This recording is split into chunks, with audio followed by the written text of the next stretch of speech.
And the plurals have a very unequal hind feet so that they can turn them backwards or walk them from the front, head first.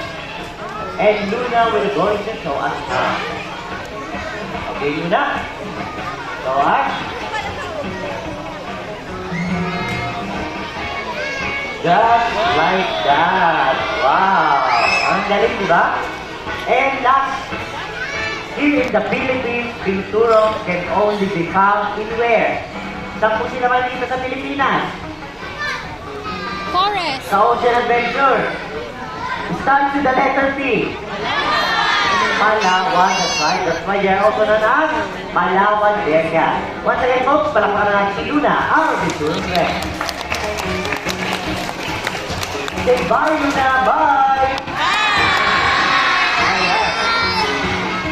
Ayaw. Ayaw ka kumalit si Luna.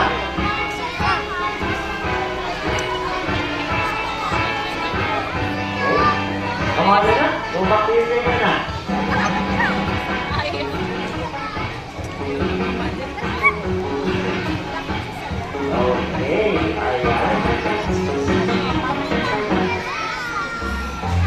Now, this world is truly wild and crazy. Imagine, spending half of your life looking at the world upside down. There are some animals who do just like that. Ano kaya yun? Lizard. Monkey. Nakabalik na mo. Ano kaya yun? Iguana. But, let's see if you're right. And this is Babu, our giant fruit bat. Well, I see giants because they're one of the largest bats in the world. When they are full grown, they will have a wingspan of 5 feet long. Kamas Babu? Wow! Babu has 5 toes on his foot and 4 fingers on those genitals and his legs. And his tongue sticks out, so he can move along the branches. Now everybody's wondering, why do bats hang upside down? Bakit daw sila nakabaliktad? May idea kayo? Para matulog? Ba't ka O nakabaliktad? trip lang nila? Well, there's Ba't ka no nakabaliktad ang bat? competition. Tingnan Right mo yung now, bat, ang laki. I just want you to close your hands. Like this. Come on, everyone. Close it real tight. Close your hand. See how much energy it takes to do that? Now I just want you to relax. What happened? Your hands open, right? Well, the bat's claws work the opposite. When they are relaxed, their claws are closed. So when they are half the front, they are more comfortable. And the other reason is, their legs are so small and thin that they are not designed to walk on or take up from the ground just like a bird. So what they must do is just to climb up the rock with their legs. And when they are high enough, they're actually falling to down.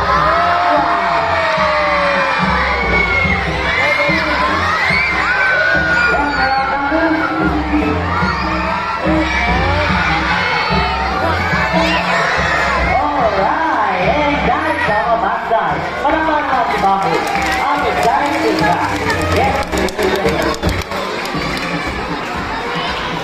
Galing? Galing ba? do you want to see more? Yeah! Do you want to see more? Another giant friend, and he's native here in the Philippines and has a great looking beak. Now let's meet Toyoy.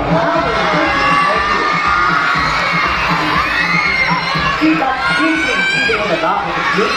That is what we call a cat.